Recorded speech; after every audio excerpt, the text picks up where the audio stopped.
All right, Ty, the coronavirus and stay-at-home orders have had a noticeable impact on crime rates across West Michigan. Yeah, our Michael Martin looked at the stats today. He's in the newsroom now with more on why we're seeing a jump in certain crimes. Michael. Yeah, Doug, Derek, when looking at crime rates so far in 2020 compared to what we saw in the same span of time last year, counties across Michigan are seeing COVID and the stay-at-home orders affect most categories, particularly those crimes that happen within the home, like family, domestic disputes. Professor of sociology I had the chance to speak to this afternoon says that is to be expected. What we are seeing less of crimes like vandalism and burglary that are often spurred by people hanging out together in a group. This is unique because not only do we have a health situation going on, but we also have an economic situation going on, we have a political situation going on, we have civil unrest. It's been a violent summer in Grand Rapids, already 22 homicides within the city this year, up from 17 for all of 2019. But don't be so quick to attribute that rise in violent crime to the current pandemic, says Associate Professor of Sociology ELISHA MARR. If you look at the national patterns, there's not necessarily a big link between COVID and gun crimes or COVID and homicides.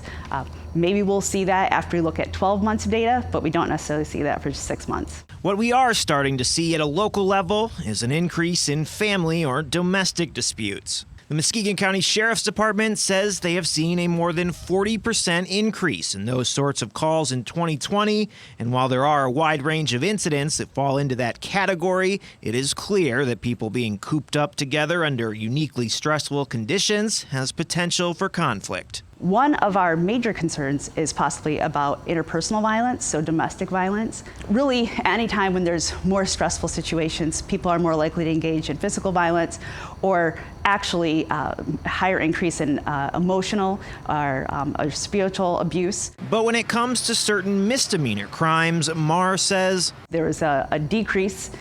We call them groupie crimes, where when young people get in a group and they decide to engage in some type of deviance or crime. She says during the stay-at-home orders, young people just didn't have as many opportunities to get into trouble. This graph from the Kalamazoo County Sheriff's Department shows crime rates for all of 2019 compared to what we've seen so far in 2020. As you can see, burglary is the only category not in a close run to already overtake last year's totals. Muskegon County has seen stealing and vandalism down over 7% so far this year.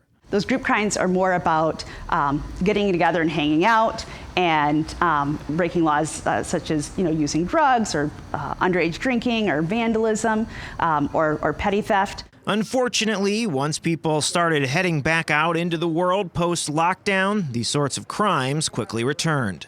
It used to be that there were many opportunities for you to play sports or get involved in theater, those types of things. MARR says it remains to be seen the full impact everything going on in 2020 will have on national crime stats. This is unique because not only do we have a health situation going on, but we also have an economic situation going on, we have a political situation going on, we have civil unrest and concerns about racism and sexism. She says hopefully it will help provide a better understanding of how to prevent crime in a future similar scenario. Sociologists and criminologists are going to take advantage of this opportunity to look at how various factors may impact whether someone is more likely to engage in deviance, more engage in criminal activities.